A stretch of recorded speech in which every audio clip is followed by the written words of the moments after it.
The House will come to order. The House began the week by passing legislation that would provide additional mental health counseling and advocacy services for farmers, their families, and agriculture businesses. House File 232 passed off the floor by a 123-0 vote. Representative Jean Poppe spoke to members about how the bill hopes to help some Minnesota farming communities that are struggling with mental health issues. For some who have the responsibility of keeping a multi-generational farm and business, the feelings of being overburdened and overwhelmed with no positive end in sight have challenged them in unfamiliar ways. The numerous challenges can lead to deep despair, which can lead to a loss of hope. For a few, that loss of hope has led to a loss of life. The House also repassed Representative Rick Hansen's proposed MNLARS funding bill on Monday. Originally passed off the floor and sent to the Senate in February, House File 861 came back missing a key provision. The $10 million in aid for local deputy registrar offices impacted by the botched rollout of the MNLARS system was amended out by the Senate. House Republicans decried the absence in the amended bill of aid to deputy registrars and shared their disappointment with members. A vote in favor of this motion not to concur with the Senate will send a strong and clear message that we understand the hardships caused by the administration of this program, the development that was inadequate, and we are willing to put some compensation on the table for our deputy registrars that have suffered for almost 2 years. Eventually, the House repassed House File 861 as amended, and Governor Tim Walz signed the legislation into law on March 5th. On Tuesday, a proposal that would adjust some of the thresholds for marijuana offenses was laid over by the House Public Safety and Criminal Justice Reform Finance and Policy Division for possible omnibus bill inclusion.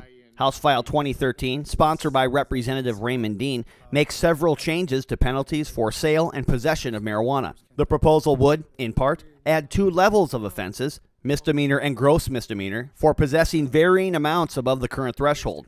Under current law, possession of 42.5 grams or less of marijuana is a petty misdemeanor, but getting caught with an amount just over that threshold can mean facing felony charges.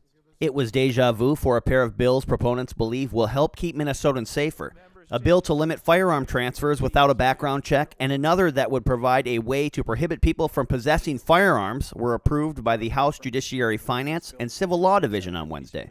Representative Dave Pinto's House File 8 and Representative Ruth Richardson's House File 9 were once again debated, with some calling the proposed legislation common sense, while others claimed the bills would infringe on constitutional rights.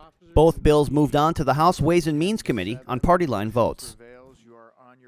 The House capped off the week with a healthy floor debate on House File 13, Representative Mary Kunesh-Podein's Gender Equality Amendment proposal. The proposal would place the following yes or no question on the 2020 general election ballot. Shall the Minnesota Constitution be amended to provide that equality under the law must not be abridged or denied on account of gender?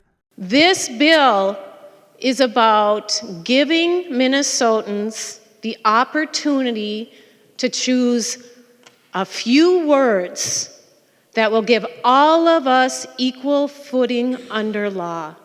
Members shared their thoughts both for and against House File 13. Some said the provision is long overdue and that equality should be guaranteed. This is about controlling our own destiny. This is about giving our sisters, our mothers, our daughters the right to control their own destiny. That is what this is about.